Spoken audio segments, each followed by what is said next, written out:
This is Pacific.ca, coming to you from the Pacific coast of Canada. This time, we feature Rob Reiner, the director of the Big Push campaign. BIG, BIG, stands for Basic Income Guarantee. We invite you not just to listen to Rob Reiner speaking about basic income. We invite you to participate on nowpolling.ca so your vote can be counted. You know, it's better to suggest a solution, to build a new system, rather than to only protest the wrongs of the old traditional system. Here is Rob Reiner. I'm going to begin from Prince Edward Island. Prior to going over, I wanted to talk to some people who were living in poverty to find out more about their situation and from their perspective, what a difference a basic income could make. And I ended up talking to 7 women on the phone. These are all women who are living either on welfare or on employment insurance or otherwise in some form of low income. And these were the predominant things that came out of my conversation with them. They expressed their frustration and disappointment. They expressed their poor health, their physical and mental health. 5 or 6 of them had low self-esteem and suffered from depression, lack of confidence in themselves and their future, lack of awareness of their own strengths, their social isolation, their distrust and fear. These were just 7 people, and there's some 8,000 people on Prince Edward Island who were on social assistance. So we're in 2013. Poverty today is not a whole lot different than it was in the early 1970s when the Special Senate Committee on Poverty undertook a major parliamentary report on this issue, and its very first recommendation was for guaranteed annual income, as they called it. So poverty looks today very much like it does 40-some years ago. Just going to run through a few slides to illustrate that. Food bank, 1980s, or soup kitchen. Food banks all over Canada. Poor housing, poor housing.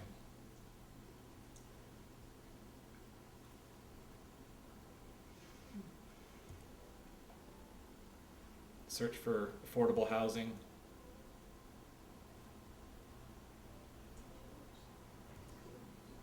Homelessness.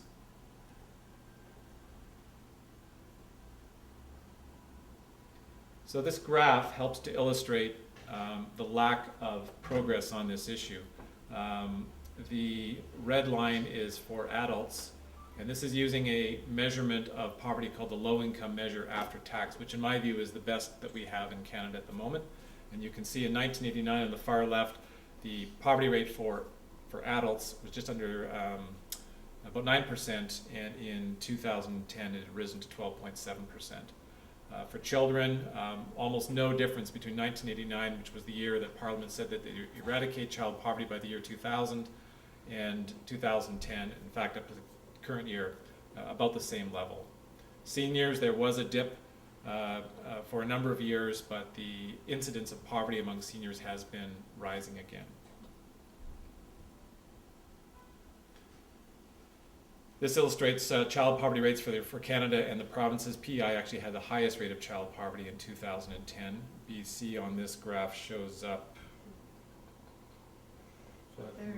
third from the right, 17.1%. And for those of you who've been active in the poverty issue, of course you know there's different measures of poverty and they're controversial and so forth. This chart, it was an attempt for me to understand what would it look like if we chose different measures, or what others have taken different measures. Everything from the low of 5 or 6% if you base it on the work of the Fraser Institute, which is not credible. Conference Board of Canada, using the low income measure, this is in the mid-2000s, had a poverty rate of 13%. And if we use 60% of median income, which is often used in the European Union, and I think is totally defensible, our poverty rate would be closer to 19 or 20%. And that really squares with me from what I observe on the ground. I think 1 in 5 is not an unreasonable number to think about. In 2012, the median income for a single person in Canada was $26,000. A poverty line at 50% of median income means an income threshold of just $13,000. A poverty line at 60% of median income means an income threshold of just $15,600. In other words, setting poverty lines at 60% of median income is easily justifiable. If we think about any adult existing on $15,600 per year, which many adults in our country do not have, that is still not obviously a high level of income by anyone's standard. The depth of poverty is also a very important concept. How far below poverty lines are people existing? This graph is dated. It's 2007 data from the National Council of Welfare, which no longer exists, unfortunately. They did great work. And it's based on the low income cutoff, a different measure, but it's an attempt to show how far below the poverty line people were, in average, were living in 2007. Male lone parent families, more than 8,000 under the poverty line, for example. Working age unattached women, about 7,000 below the poverty line. Unattached senior women, about just over 2,000 below the poverty line, and so forth. So the important concept is when we think about people living in poverty, there is a variation in terms of how deep that poverty is. For some people, it's extremely deep. It's not just a little bit. So this is just 14 detrimental impacts of poverty. I won't go through them all. You can look at some of them there, but they're wide-ranging. Everything from health, the stability of our communities, the costs we spend on various negative outcomes, the reduction in human creativity, how we dishonor our international human rights commitments, and a whole bunch of impacts can be attributed to this particular phenomenon. On the financial side of things, in recent years, the cost of poverty has been estimated by economists. In 2008, the Ontario Association of Food Banks, using a team of economists, came up with an estimate of $72 to $86 billion annual cost to Canada as a whole, which works out to about 5 to 6% of our GDP. It's about a nickel of every dollar of economic activity that's generated can be attributed to, in my view, being lost because of poverty's impact. I've got some data there for PI. You can ignore that; it's more specific to that island. But the study that was done for PI also came out with a 5 to 7% estimate in terms of percentage of the GDP for PEI in terms of poverty's impact. So I think of poverty as a train wreck of human potential. Its creativity and productivity lost, its spirits shattered, lives broken, at a tremendous cost to society for failing to prevent the wreck in the first place. Yesterday was Martin Luther King's 50th anniversary of I Have a Dream. He also had, I think in that speech, he had the phrase, the fierce urgency of now, when he makes reference to that over the bones of civilization are written the words too late. Ken and I think, can relate to that based on our conversation early. Are we going to be too late to solve these kinds of problems? But there's a lot of text on this slide. It basically wanted to drill home the point that one of the tools in our toolkit for arguing that we must combat, we must prevent poverty, is neuroscience, is finding out about how poverty is impacting brain development of infants and very young children. Infant brains are only about 40 to 50% developed at birth, and they're finding that within the first 2,000 days of infant life, negative stresses on that infant impact brain development, and that this continues, and if it's not arrested or combated, then there's all these detrimental impacts on that human being later in life. It can be reversed through interventions, but towards down here it says extra income may be especially important in an era of rapidly rising healthcare costs. For me, if we had no other argument, surely this argument should be sufficient for why we go after poverty at its root source, and we prevent it and we eliminate. The idea that our infants and youngest children, that their brains actually being developed at the genetic level because of poverty's influence, to me is a big motivating factor. I'm going to just say a few words about income and wealth inequality, which I'm sure many of you are deeply familiar with some of this kind of data, that the highest paid CEOs in Canada only need work about 13 hours to earn what the average Canadian minimum wage worker earns in an entire year. Not to single out one person, but this was public information that the head of RBC, Gordon Nixon, in 2012, his salary was $12.6 million, and I thought this photo of a gentleman who happens to be homeless in front of an RBC building was an interesting juxtaposition. This Calgary home recently sold for $10.35 million, just to give you a sense of the inside. And again, not to single out any particular person or even residents, but it is indicative of the kind of society that we've moved towards. A home in PEI listed for $7.75 million. And then we have up to 300,000 suffering absolute homelessness in Canada, on the streets, living in parks, in shelters, and so forth. Inequality, as you know, is largely being driven by the top 1% to 2% of income earners. They're pulling away dramatically from everybody else, but in fact, it's really the top 20% of income earners are gradually pulling away steadily from the bottom 80%. And in fact, the bottom 30% of households in Canada have negative to little net worth. And that's why I think the 1 in 5, the 20% estimate for people in poverty is not far off, because if you have 30% of households with no net worth or negative net worth, then it stands to reason that 1 in 5 individuals could be considered to be poor. Again, this is being driven heavily by the top 1% of earners. This data is a bit dated, but these trends continue. We are not addressing inequality, and basic income has a role to play. So there is a need for social justice and social equality strategies that tackle poverty and inequality in tandem. Tax and income distribution reform must be at the heart of such strategies.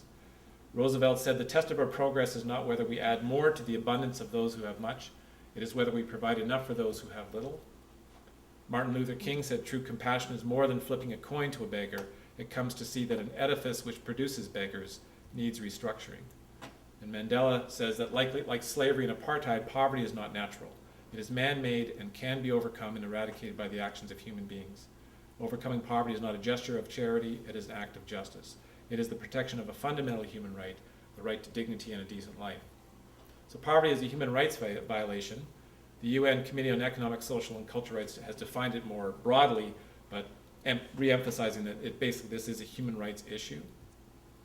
The Universal Declaration of Human Rights has a number of articles within it that speak to the right of everyone to a standard of living adequate for the health and well-being of himself and of his family, the right to social security, and so forth.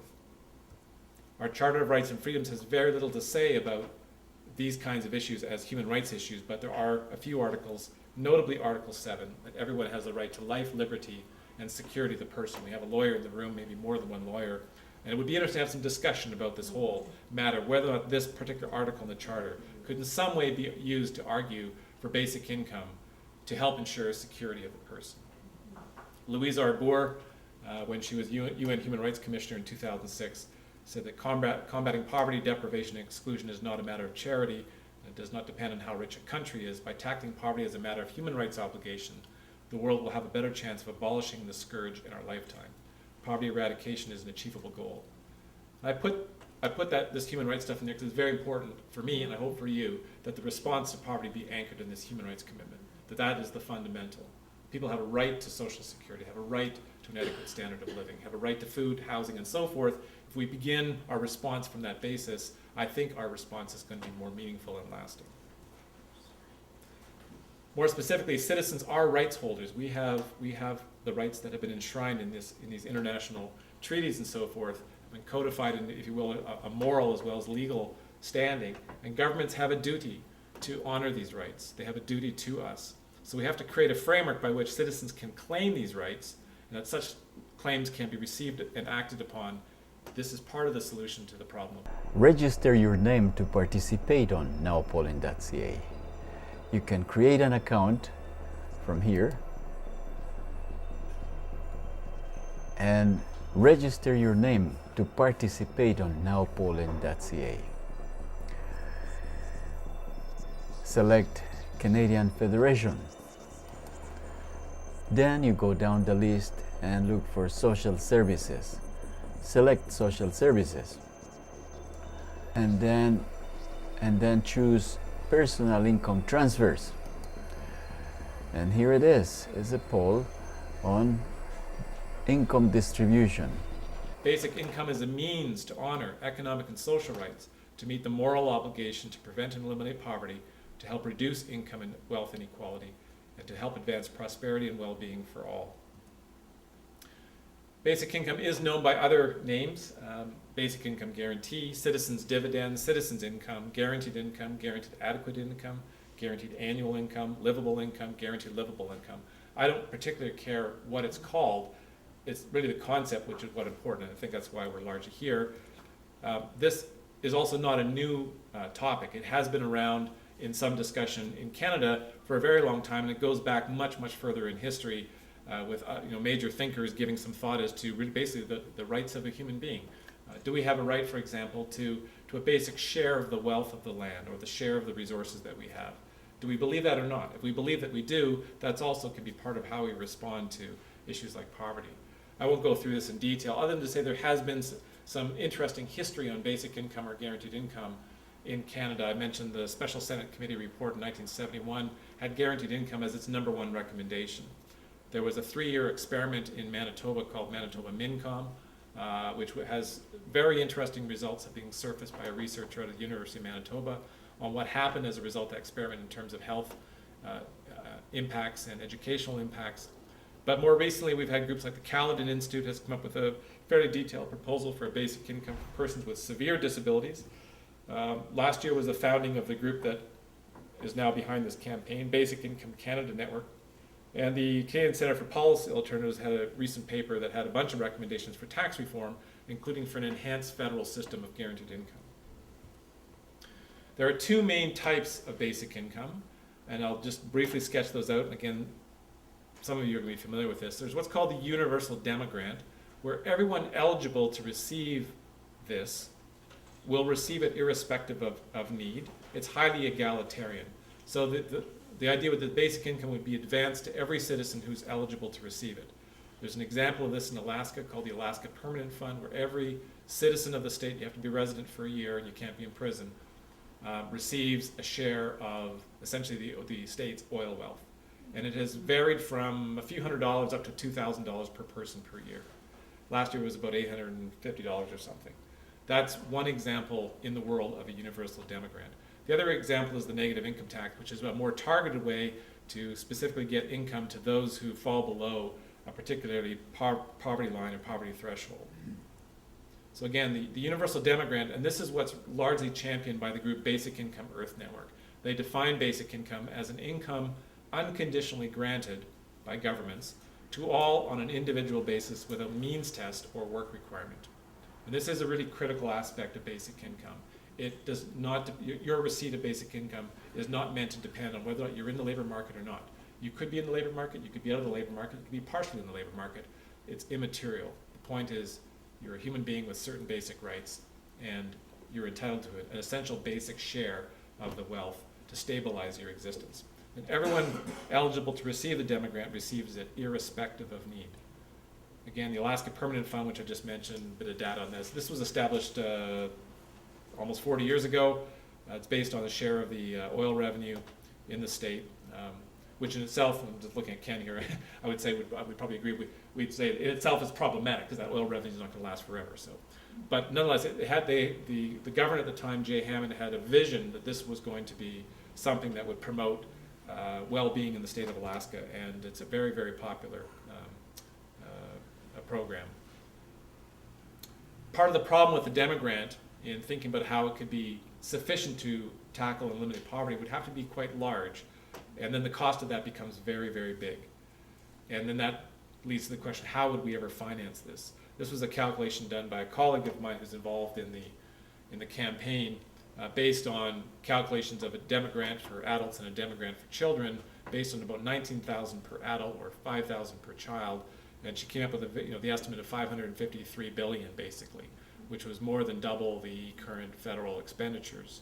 So it raises big questions about how such a universal demogrant could be large enough to address poverty and be financially supported.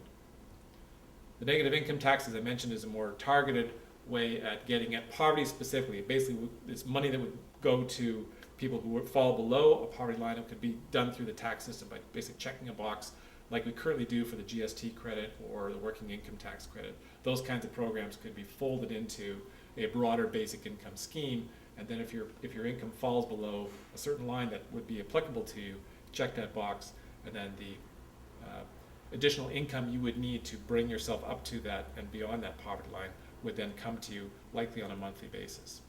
So everyone is eligible to receive it, and anyone who requests it would receive it based on their income level. This is another graph by Chandra showing how this could work in sort of a theoretical way.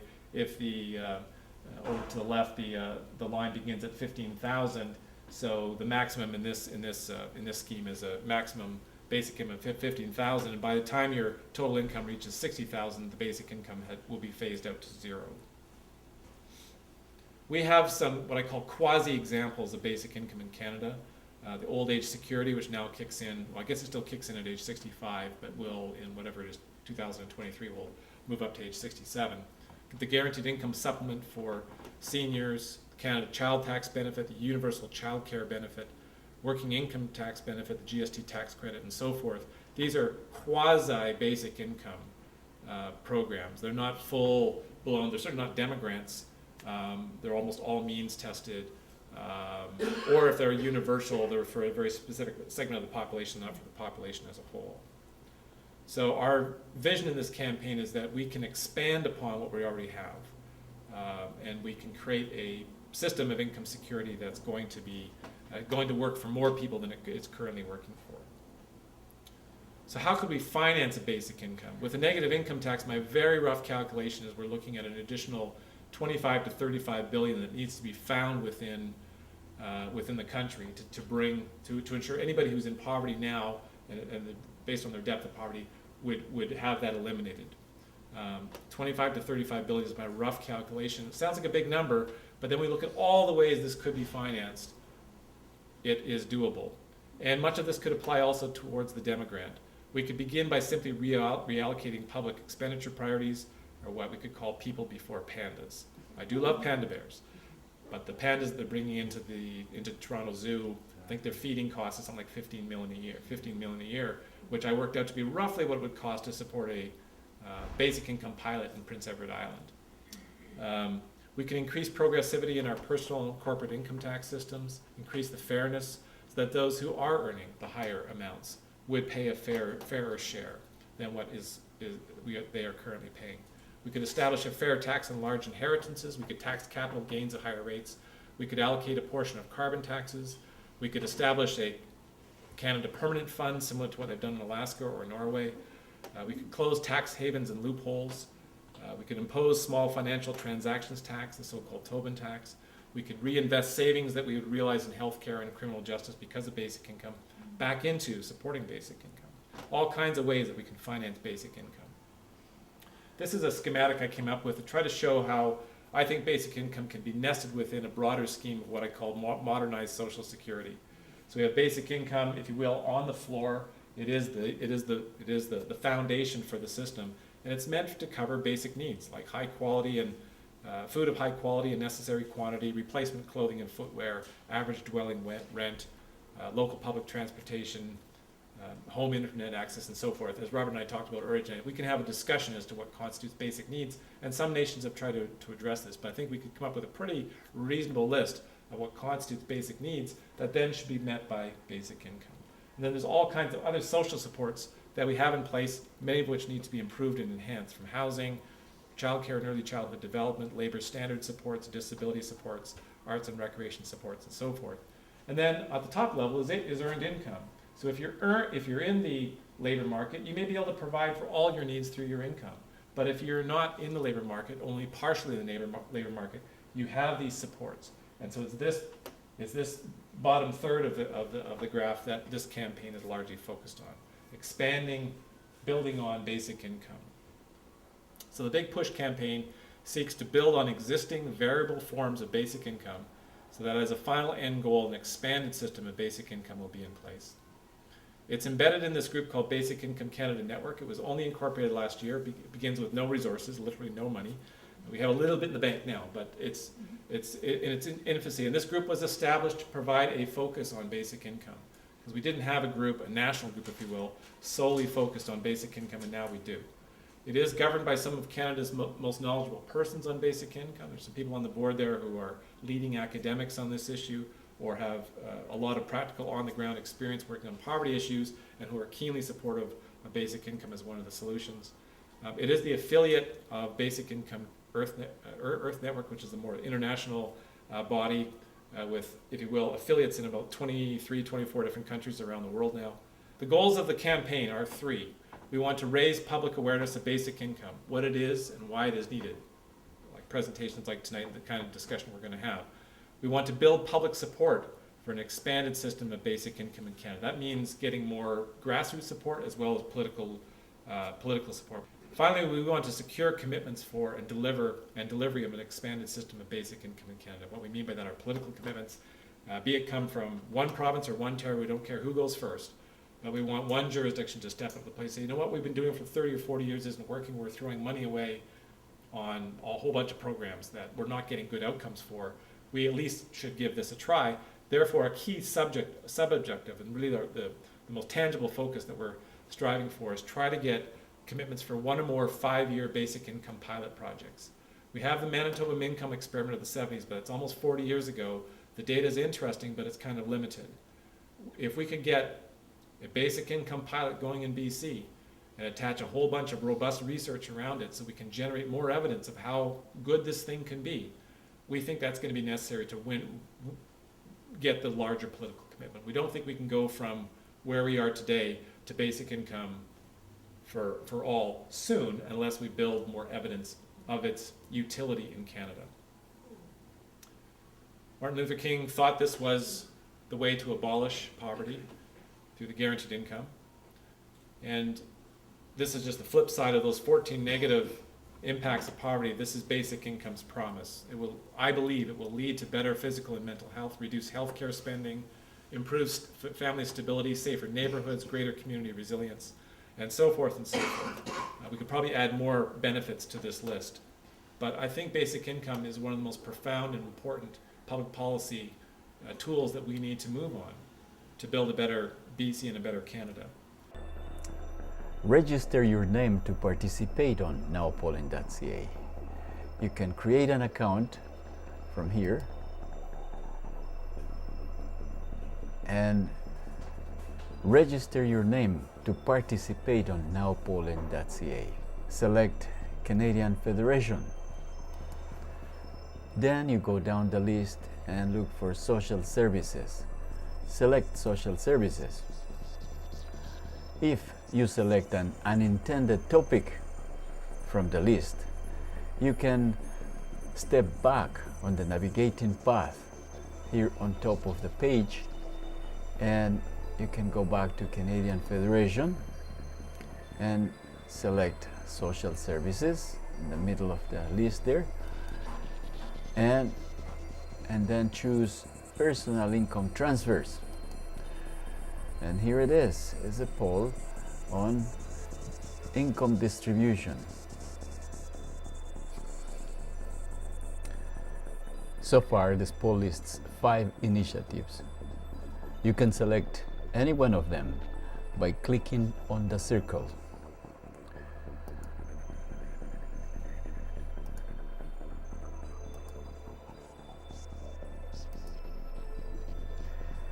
If you don't agree with any of the listed initiatives, you can add your own choice with your own words at the bottom of the poll. Your initiative will move up on the list as other participants agree with you and select your initiative. Participation is the essence of democracy.